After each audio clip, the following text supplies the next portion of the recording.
cooperate.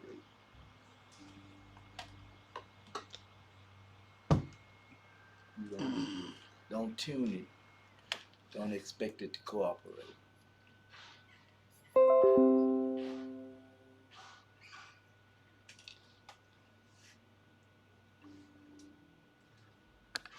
You know, it's good to know how to tune by ear, but in today's world, it ain't something. I don't want that nasty aspect in the back. You need to move over. Yeah, about a little bit. A little more. Yes, All right, sir. so I sent you, I forwarded the email How's to that? you. Yeah, right there. Scott, I forwarded CJ's email to you. Email? You ready? Yeah, go.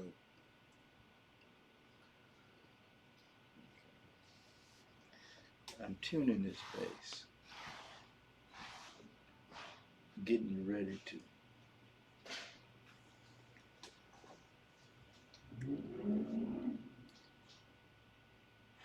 Give some bass history of bass, our story.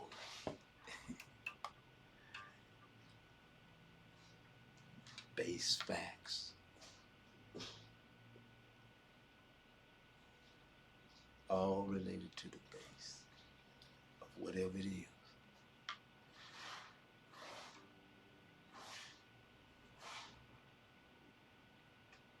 Today's subject is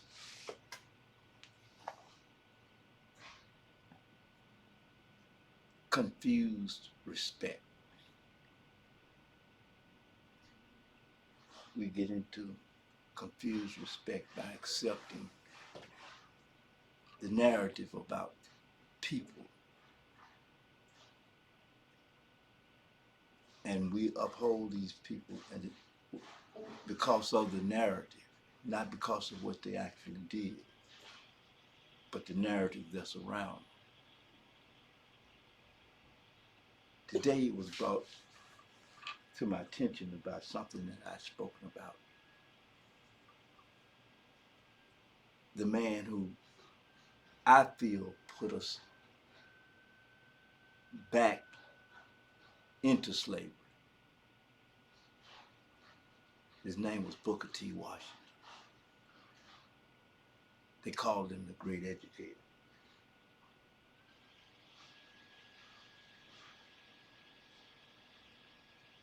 I call him a great trader. Not being mean, just factual. When you look back on principles and ideals of the man who they put on a train to get us to accept the separate but equal doctrine, Plessy versus Ferguson decision, as they call it. Booker T. Washington loved to sit up around the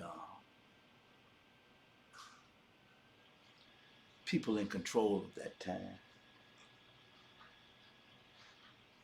And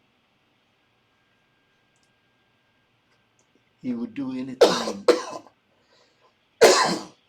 to keep peace, as he called it, or keep us humble, passive resistance. That passive resistance got us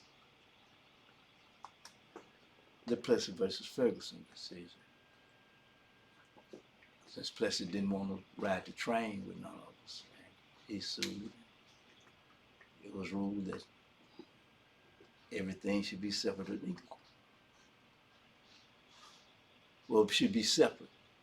Booker T put the equal in there. Because it could only have been coming from him, because they put him on the train and he rode all over America, getting black people to accept Plessy versus Ferguson,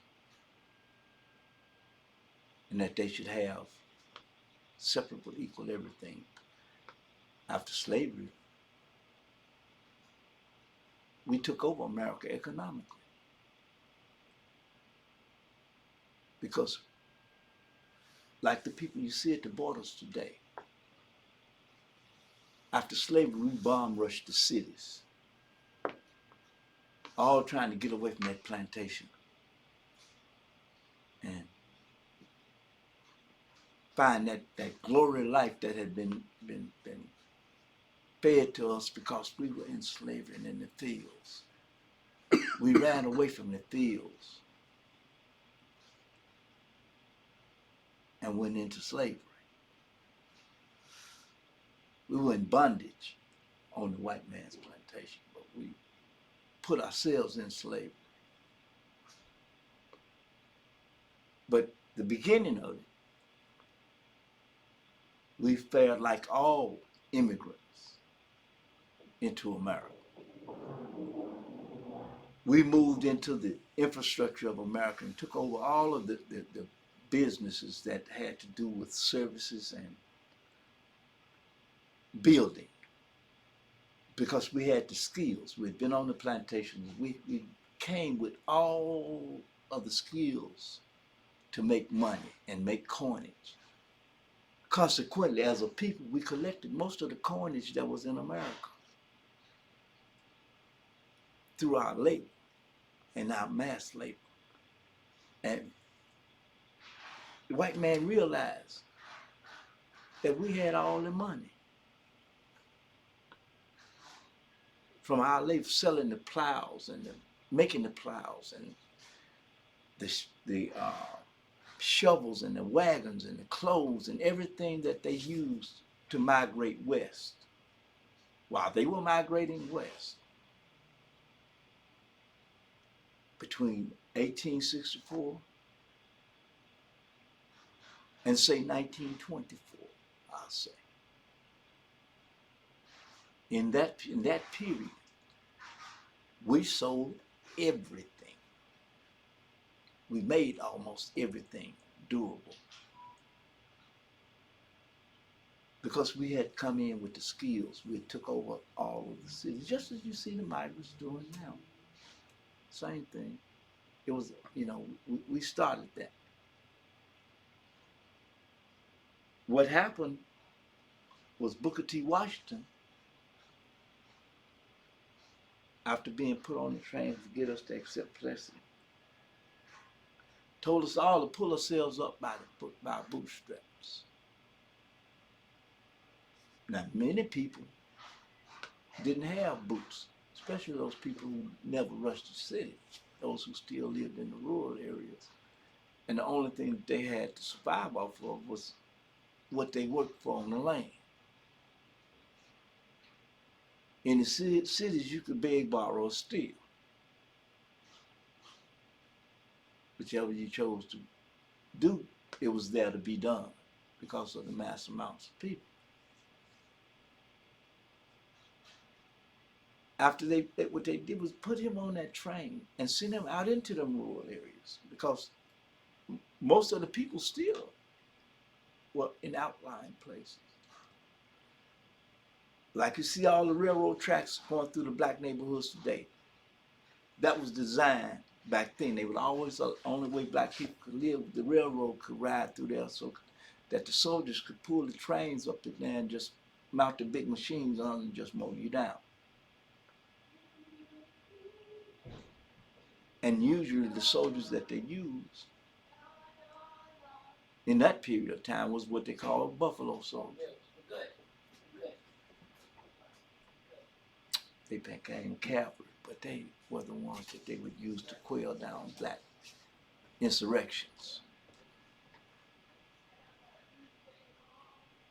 Your own kind. In any case, Booker T. Washington did a thing, and they ended up getting Marcus Garvey up out of here. They used Du Bois and Booker T on Garvey. Took Du Bois's university from him, because they wouldn't fund it, wouldn't do anything, and gave it to Booker T for his good deed of getting us to accept PLESSY versus Ferguson. After Du Bois lost Tuskegee, he went on to France and eventually I heard he ended up in Ghana. But Booker T went on to take Tuskegee. Hey Scott, before the end of the week, we should do a video drop. I'm gonna come in with my head all cut. We're recording.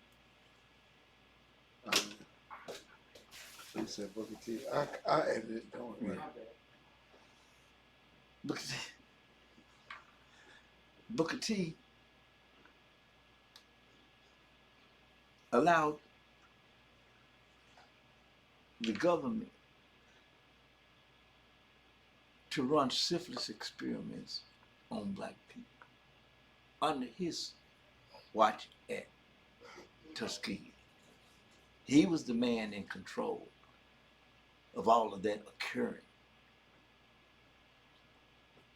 So how good of an educator was he for us? Was he educating or decimating? Which one was he, an educator or a decimator? If he allowed them to run syphilis experiments. Which one would you call it? All of those brothers that died. An educator or a decimator?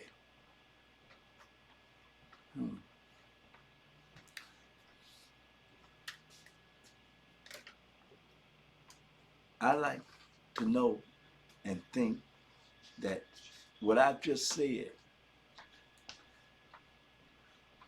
is not open for debate. It's open for research.